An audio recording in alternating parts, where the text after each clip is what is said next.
Hi, dear friends. Let's learn about what Bhagavad Gita teaches about mind and its control. Bhagavad Gita says mind is fickle. Bhagavad Gita puts a great emphasis on the control of mind.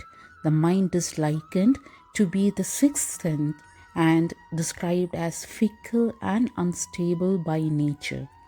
As an aspect of nature, the human mind personifies the phenomenal world, its impermanence and instability. In verse 34 of chapter 6, Arjuna compares the mind to wind and says, "The mind is very fickle indeed, O Krishna, turbulent, strong, and obstinate. I think it is as impossible to control the mind as the wind." And in the next verse, Lord Krishna conquers.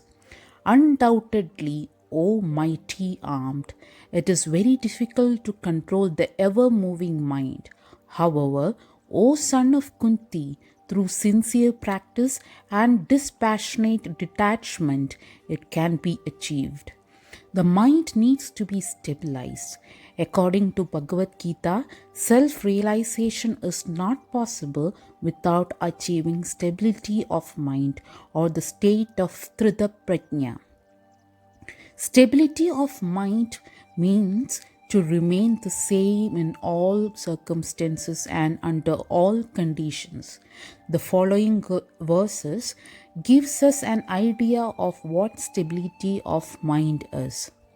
When a person gives up all the desires in his thoughtful state, and when his inner self is satisfied within itself, at that time he is said to be a sthita prajna, a master in the stability of mind. Undisturbed amidst threefold miseries, immobile in happiness, free from attraction, fear, and anger, is called a stage of stable mind. Who is everywhere without affection, who does not praise or laud auspicious or inauspicious events, his mind is stabilized. In chapter 5, we come across this verse. The knower of Brahman, the stable mind, established in Supreme Brahman, shows no sign of rejoice when he achieves the object of his desire, nor agitation when unpleasant things happens to him. An attachment to external sense objects immersed in himself, he remains blissful. Establishing his self in Brahma, such as Brahma Yogi, enjoys unlimited happiness. What is in equanimity of mind is described again in chapter 6. He who has controlled his self, that is mind, certainly self is his best relation. But for him, the self is his enemy who has not controlled his self. He who has conquered his self is in the company of the Supreme. In cold or heat, happiness or sorrow, respect or disrespect, he is always serene. He who is contented with the knowledge and wisdom, who is stable and master of his senses, and who treats equally gold or pebbles or a piece of stone, such a self realized soul is fit to be called a yogi. He is superior who maintains the same attitude towards his well wishers, friends, enemies, non aligned, arbitrators, haters, relations, saints, and sinners. Senses make the mind restless.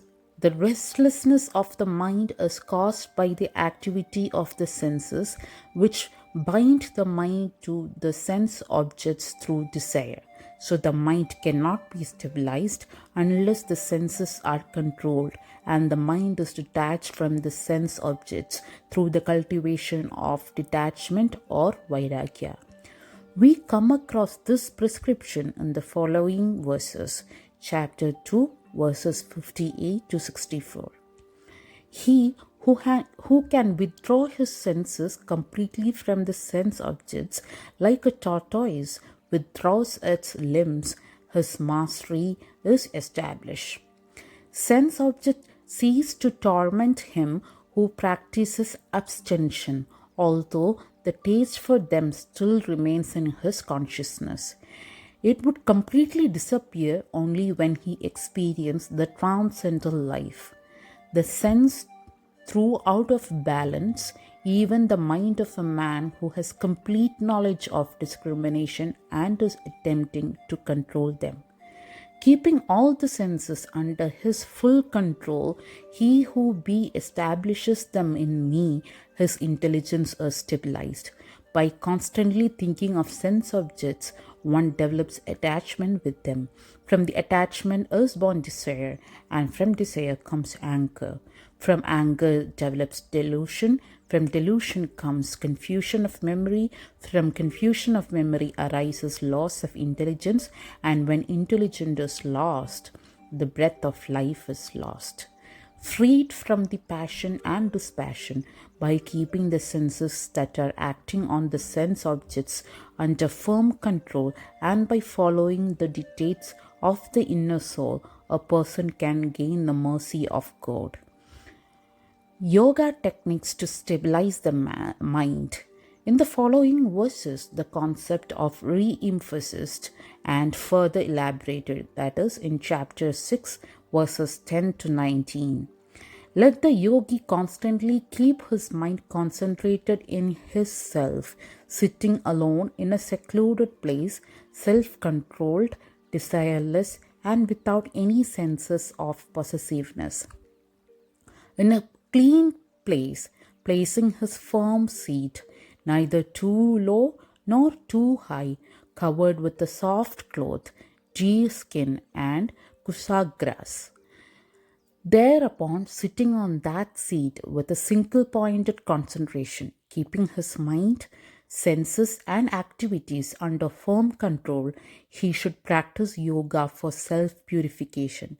Holding the body, the neck, and the head equally firm, that is straight and fixed, concentrating his gaze on the tip of nose and not distracting himself.